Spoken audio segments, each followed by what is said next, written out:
അൻ Muadh bin Anas റളിയല്ലാഹു അൻഹു, മുആദ് ബിൻ അനസ് റളിയല്ലാഹു അൻഹുവിൽ നിവേദനം, അന്ന നബിയ സല്ലല്ലാഹു അലൈഹി വസല്ലമ ഖാൽ, നിശ്ചയം നബി സല്ലല്ലാഹു അലൈഹി വസല്ലമ പറഞ്ഞു, മൻ കളമ ഗൈലൻ, ആരെങ്കിലും കോപം അടക്കിപ്പിടിച്ചാൽ, വഹുവ ഖാദിറുൻ അലാ അൻ യുൻഫിദഹു, ആ കോപത്തെ നടപ്പിലാക്കാനുള്ള കഴിവ് അവനുള്ളതോടുകൂടി ദേഷ്യത്തെ അവൻ അടക്കിപ്പിടിച്ച് ക്ഷമിച്ചാൽ, ദഅാഹുല്ലാഹു സുബ്ഹാനഹു വ തആല അലാ റൂസിൽ ഖലായിക യൗമൽ ഖിയാമ, ഖിയാമത്ത് നാളിൽ സകല സൃഷ്ടികളുടെയും ഇടയിൽ വെച്ച് അല്ലാഹു തആല അവനെ വിളിക്കുന്നതാണ്.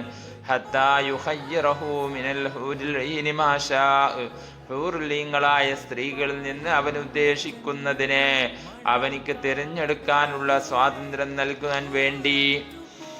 റവാഹു അബൂ ദാവൂദ് വ തിർമിസി, ഇമാം അബൂ ദാവൂദ് റളിയല്ലാഹു അൻഹു, ഇമാം തിർമിസി റളിയല്ലാഹു അൻഹു ഈ ഹദീസ് റിപ്പോർട്ട് ചെയ്തിരിക്കുന്നു.